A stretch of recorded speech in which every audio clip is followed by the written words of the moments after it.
आचार्य प्रवर मानतश्री जालनापूरकर बाबाजी शास्त्री नांदेड। त्याचप्रमाणे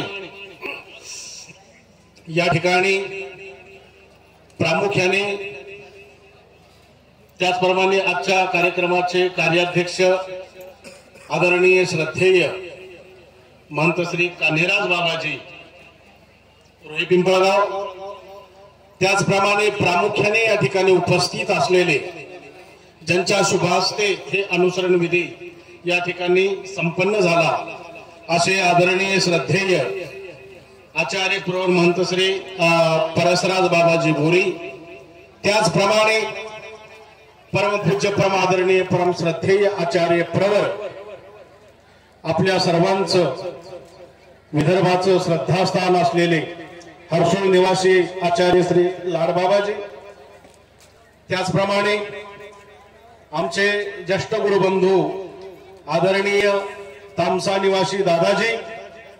त्याचप्रमाणे आंध्र तेलंगणा अत्यंत दुरून या ठिकाणी उपस्थित असलेले परमपूज्य आदरणीय महंतश्री गांधारीकर बाबाजी।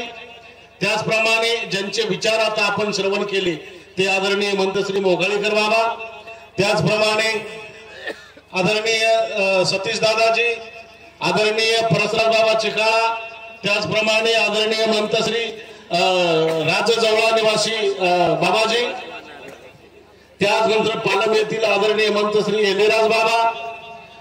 त्याचप्रमाणे ज्यांचे विचार आपण श्रवण केले ते आलेगावकर बाबा। आता उशिरा आले असे कुपटी निवासी महंतश्री कृष्णराज बाबा आणि त्याचप्रमाणे निजामाबाद निवासी आदरणीय महंतश्री संतराज बाबाजी।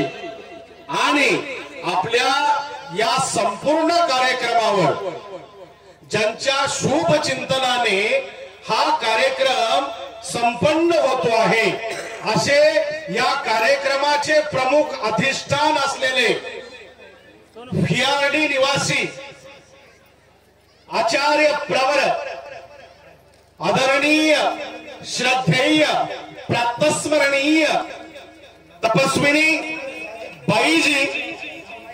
बाईजीच्या या आगमनाच्या निमित्तानं फार दुरून फियार्डी आश्रमातून बाईजी या ठिकाणी आल्या आणि म्हणून बाईजींचं स्वागत आपल्या टाळ्यांच्या गजरामध्ये आपल्याला करायचंय।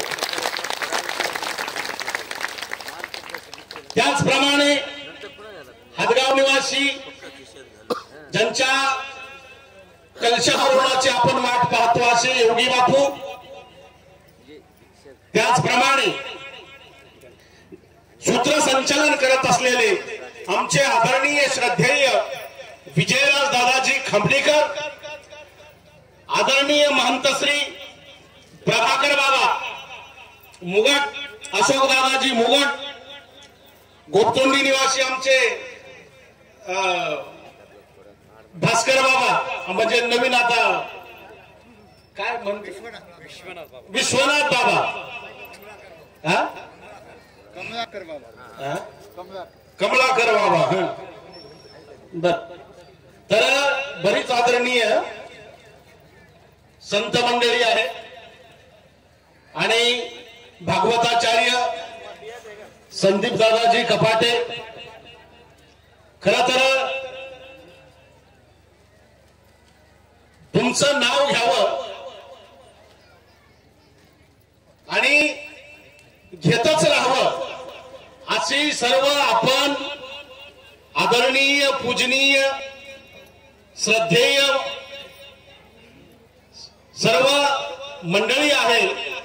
वेळेचा अभाव आहे, बऱ्याच तपस्विनी आहेत आणि म्हणून तुमच्या नावाचं स्मरण मी माझ्या हृदयामध्ये अंतःकरणामध्ये नित्य ठेवतो आणि आपल्या कार्यक्रमाला सुरुवात करतो। आता हा जो रोट आहे पश्चात प्रहरी सात्विक काळी पहाट दत्तात्रय प्रभूंनी दिली भेट आणि तेव्हापासून गोविंद बुवा करतात रोट अंबानीचे बाबा की, म्हणून तेव्हापासून हा रोट संपन्न होतो आहे.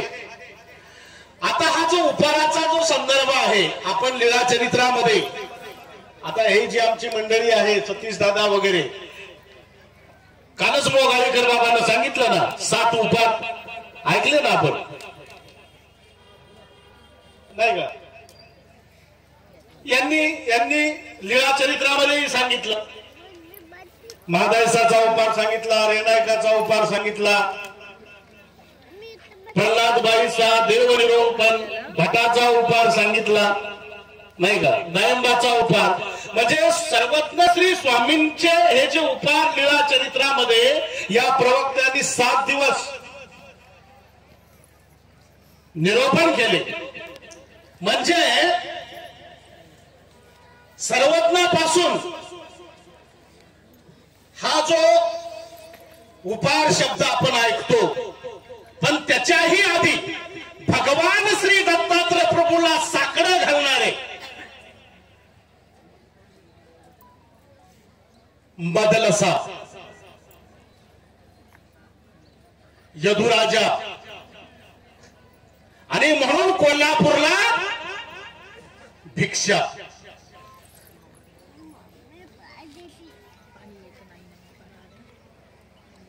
तर काही लोक प्रश्न करतात, बाबा उपार दाखवायचा का, कधी दाखवायचा का नाही दाखवायचा? दृष्टभूत करावं लागेल ना भिक्षा आणल्यावर. परमेश्वराच्या कृपा दृष्टीने तो सात्विक होतो. हे रजतम असे जे कण आहेत या प्रपंचामध्ये निर्माण झालेले, त्याला परमेश्वराच्या कृपा दृष्टीने सात्विक करावं लागेल. आणि म्हणून सात्विक झाल्याशिवाय तो प्रसाद होणार नाही. म्हणून त्या भगवंताचा हा जो रोट या ठिकाणी होतो आहे, किंवा रोटासाठी जे अन्नदान केलेलं आहे, तुमच्या प्रपंचातून जे अन्न या परमार्थाच्या ठिकाणी दान झालेलं आहे, ते परमेश्वराच्या कृपा दृष्टीने त्याचा प्रसाद होणार. तुमच्या घरामध्ये जे काही राजस तामस आहे ते सात्विक होणार. आणि म्हणून परमार्गाच्या ठिकाणी आपण हे जे अन्नदान आहे, किंवा या उपाराच्या निमित्ताने, कार्यक्रमाच्या निमित्ताने आपण हा दान धर्म करतो.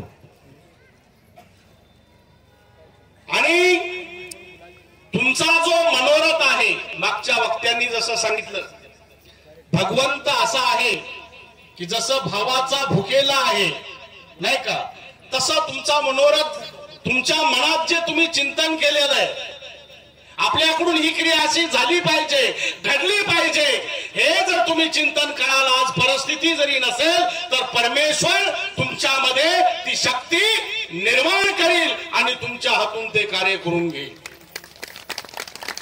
जसं त्या द्वारावतीला निघाले यात्रेकरू आणि ते ब्राह्मण, त्यांचा हेत होता ना की त्या ठिकाणी मी 1000 पात्र उठवेल. घरून तर निघाले, मग सगळा पसारा घेतला, सामान घेतलं, सगळं घेतलं, आणि 1000 पात्र उठवण्यासाठी द्वारावतीमध्ये ब्राह्मण त्यांची पत्नी ते निघाले. परंतु परिस्थितीने आढळलं, म्हणजे वाटेमध्ये चोरांनी त्यांना लुटलं. जवळचा सगळा बराच पसारा, पैसा, अडका, सोनं नाणं जे काही आहे ते सर्व लुटलं चोरांनी. आणि मग त्या ब्राह्मणाला किंवा पत्नीला असं वाटलं की आपल्याला तिथं जाऊन 1000 पात्र घालायचे होते, नाही का? परंतु दुर्दैव रस्त्यात आपल्याला लुटल्या गेलं. पण तेवढ्यामध्ये त्या ब्राह्मणाची जी पत्नी होती ती अत्यंत बुद्धिवान होती, कुशल होती. आणि म्हणून जेव्हा चोरांनी सांगितलं बांगड्या काढ, पैसे काढ, कानातले फुलं काढ, हे काढ, हे सगळं फट फट देते वेळेस त्या बाईनं काय केलं बरं का, कानातलं एक फुल पटकन काढलं आणि तोंडामध्ये धरलं दाबून. बाकी सगळं लुटलं. मग ते चोर म्हणाले आणखीन तुझ्याकडे काही आहे का, तुमच्याकडे आहे काय. तो ब्राह्मण म्हणाला सगळं सगळं दिलं हो, आमच्याकडे जेवढं होतं तेवढं आम्ही सगळं दिलं, आता आमच्याकडे काही शिल्लक नाहीये. हा, त्या बाईला विचारलं तुझ्याकडे काही शिल्लक आहे का. त्या बाईने सुद्धा तोंडानंच असं केलं, काही शिल्लक नाही. आणि मग आता चोरांनी लुटल्यामुळं गेले. मग तिथे द्वारावती मध्ये गेल्याच्या नंतर तो ब्राह्मण सुद्धा दुःख करत होता की आपण घरून दोघांनी जे ठरवलं होतं की तिथं आपल्याला 1000 संत, 1000 महंत, पात्र उठवायचे, भोजन घालायचं आणि आपल्याला लुटल्या गेलं. दुःख वाटू लागलं त्यांना. मग म्हणून तेव्हा मग पत्नी काय म्हणते बरं का, तिनं तो लपवलेला दागिना काढला आणि हळूच म्हणते आपल्याला तेवढं जरी नाही झालं तरी थोडंफार का होईना पण भगवंताच्या चक्रपाणी प्रभू महाराजांच्या ठिकाणी तरी उपार एखादा होऊ शकेल, थोडंफार माझ्याकडं आहे. आणि तिनं लगेच दाखवलं, हे दिलं हाती, म्हणे जा बाजारामध्ये मोडा, त्याचे 4 पैसे घ्या आणि त्याचा सगळा सिधा घेऊन या. त्यावेळेस ते म्हणे तुला कस काय जमले. सांगितलं तिनं, मी तोंडामध्ये तो लपवला दागिना. मग तो मोडला, सिधा घेतला आणि या बाईने स्वयंपाकाची तयारी केली. स्वयंपाक झाला तोपर्यंत हे संत महंतांना आमंत्रित करण्यासाठी, ब्राह्मणांना आमंत्रित करण्यासाठी गेले. चक्रपाणी महाराजां प्रभूंना, भगवंतालाही पाचारण केलं, इतरही काही लोकांना बोलवलं, आमंत्रण सगळ्यांना दिलं, बऱ्याच लोकांनी जेवढं शक्य आहे नाही का. आता भगवंत जेव्हा भोजनाला बसतात, लीळा तुम्हाला माहितीच आहे की भगवंत भोजनाला बसतात तर त्यांचा जो हेत आहे तो इथे भगवंताला पूर्ण करायचा होता. आणि म्हणूनच भगवंत बर का भोजनासाठी बसले तेव्हा ब्राह्मण वाढतच आहे, भगवंत घेतच आहेत, ब्राह्मण वाढतच आहे, भगवंत घेतच आहे. आणि मग शेवटी ती बाई म्हणली एकच माणूस का 10 माणसाचं अन्न खाऊन पार करतो की काय. भात आणला तोपर्यंत पोळी समाप्त, पोळी आणली तोपर्यंत भाजी समाप्त, भाजी आणली तोपर्यंत खीर, नाही का. आणि मग तिच्या मनामध्ये थोडासा किंतु आला आणि मग ती म्हणत होते थांबा जरा. ती बाई म्हणे अहो आणखीन काही माणसं येणार आहेत ना, त्यांना काही राहू देता का नाही. तो ब्राह्मण म्हणे नाही नाही, पातळून उठवायचं का, जेवू दे ना, पोटभर जेवू दे. तो पुन्हा पुन्हा वाढायचा. आणि मग हिच्या या वाक्यामुळे भगवंतांनी हात आपला आकडता घेतला आणि देव निघाले. निघाल्याच्या नंतर त्या भगवंत निघून गेले आणि या ब्राह्मणाने पात्र उचलायला सुरुवात केली. पहिलं उचललं, दुसरं उचललं, असे 500 पात्र निघाले. 500 पत्रावळी एका खाली एक निघाली. जर आणखीन थोडा वेळ जर काही बाई बोललीच नसती, मनामध्ये किंतूच आला नसता, थोडं शांतच राहिली असती तर 1000 पात्र पूर्ण झाले असते. परंतु काही का होईना, परंतु त्या भगवंताने तिचा मनोरथ त्या ठिकाणी पूर्ण केला. आमच्या गोविंदबाबांनी जो रोट घेतलाय इथे सुद्धा आमच्या गोविंदबाबाचा भगवंत मनोरथ पूर्ण करतात. फक्त भगवंताला साकडं घालता आलं पाहिजे, देवाला मागता आलं पाहिजे. हो मागण्याचं सुद्धा ज्ञान पाहिजे.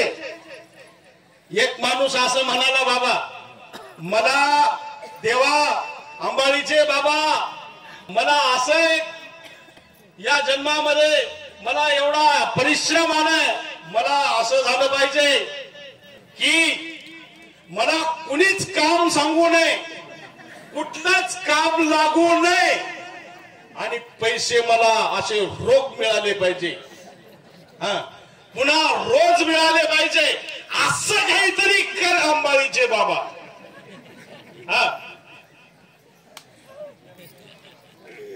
कामाचा कंटाळा आला हो, काम करून करून. मग असं काहीतरी झालं पाहिजे चमत्कार की मला असे जागेवर पैसे आले पाहिजे, असं काहीतरी मला देगा देवा. देव म्हणले तुझी अत्यंत आळशी वृत्ती आहे, काम करण्याची इच्छा नाही आणि मागण्याची पहिली तयारी आहे, तुला पैसाच पाहिजे ना. पुढच्या जन्मामध्ये देवानं त्याला भिकारी बनवलं आणि मग तो रस्त्यावर बसला.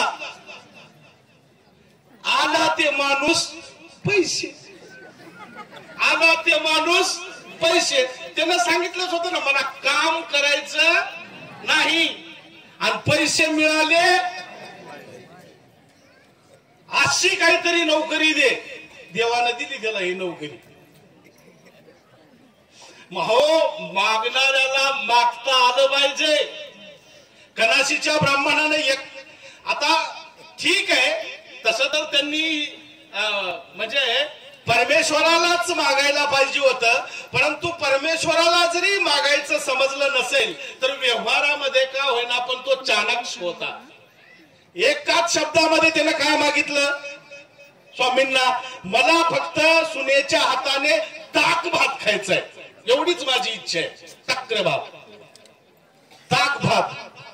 जास्त शब्द बोलले का? आपलं म्हणणं थोडक्यात सांगा. बस स्टँडवर असतं ना, अगदी तसं बोललं. सुनेच्या हाताने ताक भात खायचंय. आता देवाला तेवढंच पूर्ण करायचं होतं आणि म्हणून त्या आता सुनेच्या हाताने खायचंय. बरोबर आहे ना? म्हणजे मुळामध्ये यालाच लेकरू नाही, म्हणजे पहिल्याने याला मुलगा तयार करावा लागला. मुलगा झाल्याशिवाय सून कुठून होईल? हानिपुत्रिक होता आणि म्हणून मग मुलगा याला झाला म्हणजे मग सून झाली आणि मग सुनेच्या हाताने ताक भात खायचंय. भीमराव पाटील, मग त्याला तुमच्या बाजूचं 10 एकर रान द्यावं लागलं. जमीनच नव्हती ना म्हशी चारायला. मग गाई म्हशी द्यायला लागल्या दूध काढायला आणि मग कुठे ताक तयार होणार नाही का? म्हणजे गाई म्हशी मागितल्या, जमीनही मागितली, मुलगाही मागितला, सूनही मागितली. एका शब्दामध्ये फक्त ताक भात खायचंय एवढीच इच्छा आहे. मागता सुद्धा आलं पाहिजे. आज या अनुसरण झालं या सोनू. मला तर ते हे शब्द ऐकल्याच्या नंतरच असं वाटलं भीमराव पाटील ही अंबाळीचे बाबा म्हणजे इथल्या या अंबाळीतल्या प्रत्येक जन्मलेल्या बाळाला म्हणजे सुवर्णच करतो की काय, सगळं सोन्याचंच करतो की काय असं वाटायला लागलं. हे एक नाव आता ऐकलं.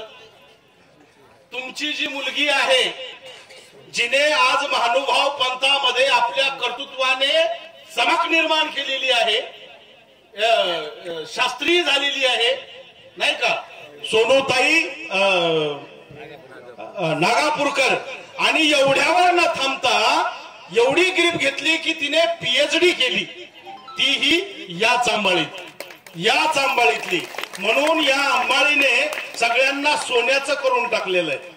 त्यांच्या नावाच आहे, हे नाव सोनाली आणि तेही सोनाली, सोनूताई नाही का, संजय रावची मुलगी.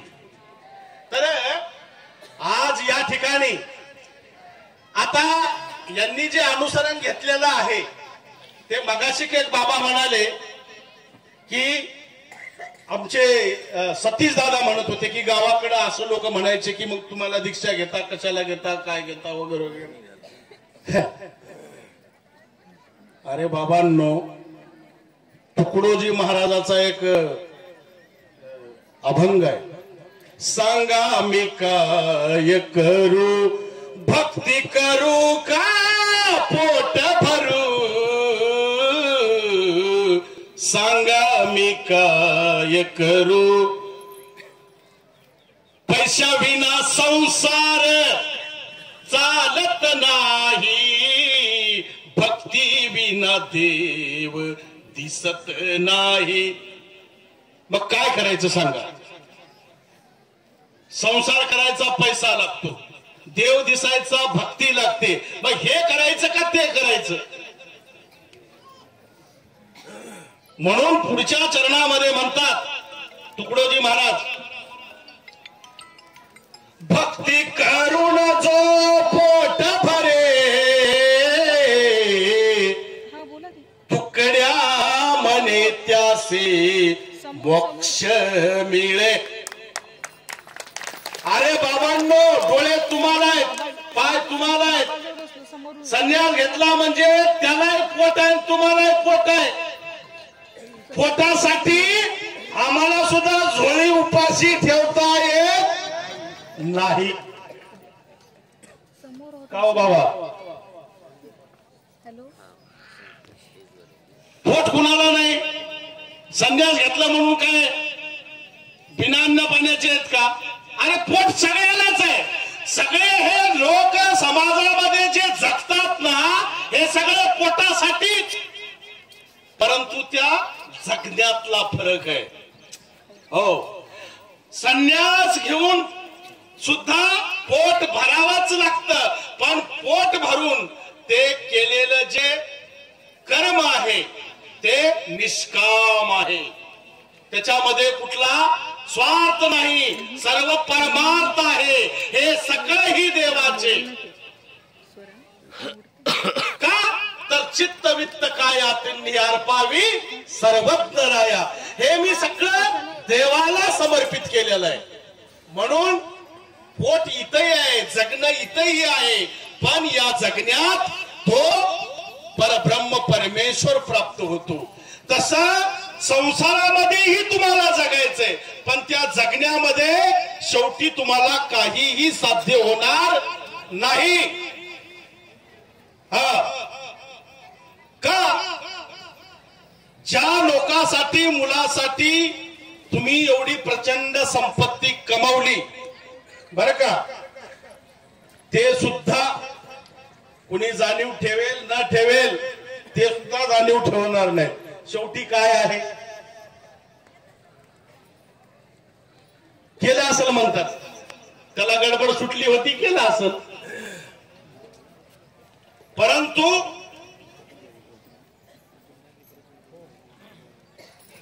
तूने जो कमाया है, तूने जो कमाया है, तूने जो कमाया है, दूसरा ही खाएगा. खाली हाथ आया है तू, खाली हाथ जाएगा. खाली हाथ आया है तू, खाली हाथ जाएगा. तुम्ही कमवलेली जी प्रचंड संपत्ती आहे ना, ही सुद्धा तुमच्या सोबत येणार नाही. येताना रिकामे आले, जाताना रिकामे. म्हणून इथे जे तुम्ही साध्य केलेलं आहे हे साध्यच तुमच्या सोबत जोडल्या जाणार आहे, बाकी काही नाही. कारण मी नेहमी सांगत असतो पा, एखाद्या माणसाला जर गर्व असेल की मला 4 मुलं आहेत, अजिबात गर्व करण्याची गरज नाही. डुकराला 24 आहेत, तुझ्यापेक्षा पुढे येते. एखाद्या माणसाला वाटत असेल मी मोठी 5 मजली इमारत बांधली, काही महत्व नाही.